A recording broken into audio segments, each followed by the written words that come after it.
So today, I will show you how I did my reading intervention. This program was made for us teachers, help struggling readers know and eventually love reading. Personally, I believe that learning starts from reading. So, follow me and let's start. So this is the Reading Intervention Framework Program entitled Comprehensive Intervention Plan for Grade 5 Upper Tambler Central Elementary School. My name is Louise Dianne T. Garcia, LPT. I am currently taking up my master's degree, major in reading at Mindanao State University. I graduated Bachelor of Education at Notre Dame of the Diangas University. These are my experiences when it comes to teaching reading. Number 1, extensive background in literacy interventions, particularly with struggling readers. Expertise in designing and implementing differentiated reading programs. My role in RIFP are designed, implemented, and continuously monitored the intervention plan to ensure student success. Now, when it comes to the readers' profiles, I have identified 5 struggling pupils to participate in my intervention.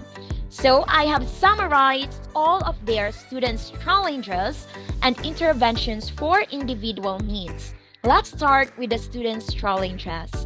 They have difficulty with phonemic awareness, sight word recognition, and fluency. When it comes to the interventions for individual needs, I have prepared personalized lessons focusing on the specific needs of each student. For example, more phonemic awareness activities for struggling readers. Teacher, why does it have to be personalized? We have to personalize it so that we can address the individual student's needs. Okay, now let's start with a brief introduction of RIFP. This is the very reason why we have to start the program in the first place. The Reading Intervention Framework Program is designed to address fundamental literacy challenges in elementary school students, especially those struggling with reading. So we have to choose those struggling pupils when it comes to reading. It targets phonics, vocabulary development, fluency, reading, comprehension. So these 4 are very essential to address those individual students' needs. Okay, now let's go to the next one. My approach is I have to identify earlier the pupils that I need to choose with my intervention. So first, I screen the students early to reading difficulties before they escalate. Then, after that, I have made a structured interventions. The phonics-based instruction, fluency practices, and comprehension activities tailored to students' needs. Let's not forget this word here, students' needs. This is the very essence of this program. So, at the end of this program, we should equip students with the essential skills to read proficiently and build a lifelong love for reading. Okay, now let's go to the next one. Now, this is the Reading Intervention Plan overview. I have conducted my intervention for 6 whole weeks. So for week 1, I focus on reading interest and basic letter recognition. For week 2, I focus on phonemic awareness, which composes of 2 different things, which are blending sounds and segmenting words. For week 3, I have phonics skills, word families, and decoding practice. For week 4, I have spelling accuracy and fluency development. For week 5, I have oral reading and comprehension skills development. And for week 6, read aloud practice and writing skills improvement. The very objective of these 6 weeks and intervention is to help students progress from letter recognition to reading fluency and comprehension through engaging individualized lessons. For the next slides, I will explain how I conducted this intervention. For week 1, reading interest and letter knowledge. The activities that I made are reading and me interest inventory. Students reflect on their reading preferences in interest. So here, do students actually have fun when it comes to reading? So in the pretest, it showed that they don't want to read. So my notion is, how can I teach something if they don't want it in the first place? So, number 2, letter knowledge assessment, identify and practice uppercase and lowercase letters. For the materials that I used for week 1, I have flashcards, alphabet charts, reading interest, inventory worksheet. This is the outcome for week 1. Improved recognition of letters, identified students' reading preferences to inform future lessons, enhanced awareness of how students feel about reading. So here I have to choose whether the student like this approach or not, so that I know what strategy should I use in the intervention. So for week 2, I use phonemic awareness and sight words. For the activities, I have phoneme blending, practice combining sounds to make words. For example, C, K, plus A, plus T, ta, which comes into the word cat. Next, sight word practice. I introduce here the Dolce sight words. I have introduced them, the basic sight words such as the word in, on, the, it, of, and so on and so forth. So the materials used are phonemic awareness worksheets, of course, for the assessment, the size word flashcards, phoneme blending games. And the outcomes should be increased ability to blend sounds and recognize high-frequency words, improved word recognition speed, and fluency. For week 3, I have here phonics and word families. The activities that I used are phonics flip books. Explore word families. Here I have the word at word family, for example, mat, sat, hat, and the in family, for example, sin, pin, and phoneme patterns. The word family exercises, practice recognizing and reading words in the same family. And the materials that I used are phonics flip books, word family worksheets, flashcards with word families. The outcomes, the students should strengthen phonics skills and the ability to decode unfamiliar words based on familiar patterns. Number 4, spelling and fluency.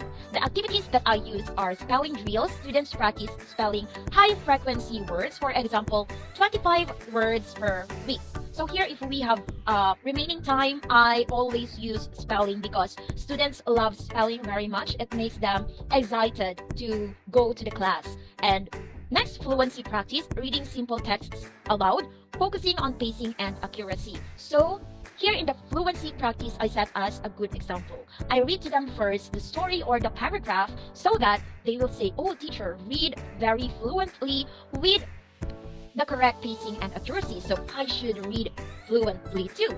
And the materials that I used are spelling list, fluency rubrics, and reading passages. The outcomes are the students should improve spelling and fluency with accurate, expressive reading. Now let's move on to week 5. Oral reading and silent reading comprehension. The activities that I use are oral reading assessment. Students read passages aloud, focusing on expression and silent reading comprehension, read a passage silently and answer comprehension questions. The materials that I used are reading passages, comprehension worksheets, oral reading rubrics. So we have to use a rubric here so that we can assess properly the students whether they have read the words correctly and how we should improve it. At the end of the week 5, students should have increased fluency and comprehension in both oral and silent reading content. Now for the last week or week 6, read aloud and writing skills. The activities that I used are read aloud practice. Students read aloud with emphasis on fluency and expression. So they will not need to read the story. They will have to show the fluency and their facial expression. The writing practice, the dictation of sentences, spelling, and sentence structure. The materials that I used are read aloud texts, writing dictation sheets, success criteria rubrics, so the same with the fluency. We have to use rubrics too, just like oral reading. So for the outcomes, we have here improved reading comprehension and writing ability. We have here 3: spelling, grammar, and expression. So let's move on to reading assessment tools. Aside from the things that I've used in the intervention for week 1 to week 6, I also have reading assessment tools. So those are the plans that I've made. What strategies should I use? What outcomes should be met at the end of the week? These are the tools that I use, particularly the reading and reading interest inventory, which assesses reading preferences and attitudes.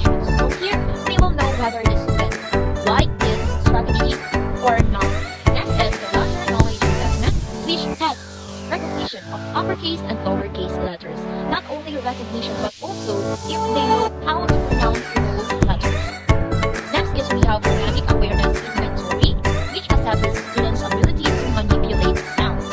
Fluency rubrics, which measures reading speed, accuracy, and expression. Writing dictation tools, which used for assessing spelling and sentence structure. The purpose of these assessments is to monitor progress in literacy skills, identify areas of difficulty, and inform future instruction. So don't just scrutinize their areas of difficulty. Give them rewards too. If they have progress in literacy skills, praise them. Embrace their difficulties so that those difficulties in the long run will be their areas of improvement. So these are the findings and discussions in my intervention. For the pretest results, identify significant gaps in reading skills, especially in phonics and fluency. So the very first thing that we do is reading the alphabet almost every day because there are some letters that they don't know how to pronounce yet. For example, letter R. They don't know how to pronounce letter R, O, and even C. For the post-test results, demonstrated marked improvements in reading fluency, comprehension, and spelling. They love spelling very much. Grade 1 is for us to read it every day. So, despite all of the improvements that we have made, I can say that we really lack time and the pupils will improve more if we give it more time. So the key insights that I gave is personalized interventions were essential for student progress. Personalized interventions is very essential for me because I really met the students' individual needs. They learn on their own pace, on their own needs of strategies, whether it will work for them or not. We also have continuous assessment allowed for flexible adjustments to instruction. So we need to assess the students at least thrice a week for us to make flexible adjustments because I've met them twice a week. So at least in the middle of those weeks, I can adjust my style, my strategies, my assessment so that I can reach their full potential when it comes to improving their reading. For my conclusion and reflection in this intervention is overall success of RIFP. The program effectively addressed literacy gaps resulting in improved reading skills. So imagine if we have more time in conducting this intervention, how much more will the student learn from us, right? So for my reflections, my personal reflections in this program, is continuous feedback and assessments are critical for meeting diverse student needs. So we have to give feedback to the students every now and then, even to their parents, so that we have a continuous learning not only from school but also to their home, believing that learning to read starts effectively at home. Next is the program success was due to collaborative efforts between teachers, students, and families. And for the references, these are the few references that I can show you. Rest assured that this is 2020. So these are the references. So these are the few references that I can show you. Rest assured that this is 2015 and above. Okay, so for the appendices, I have included the sample reading materials, which are the worksheets or the flashcards. Basically, the assessments that I used for the intervention, assessment rubrics for phonics, fluency, and also writing. Field notes from the reading coordinator, observations before, during, and after the intervention. One of the most important things that is very important in this intervention is the field notes from the reading coordinator, because this is when I can reflect on my teaching when it comes to reading. How can I improve it in the first place so that the student will basically improve more? Okay, so these are the documentations that I've made in the whole 6 weeks of my intervention program. So look how serious and happy I was with this documentation. Yes. Wow, I remember the feeling the first time that I saw them. They're so very silent, and eventually as time passes by,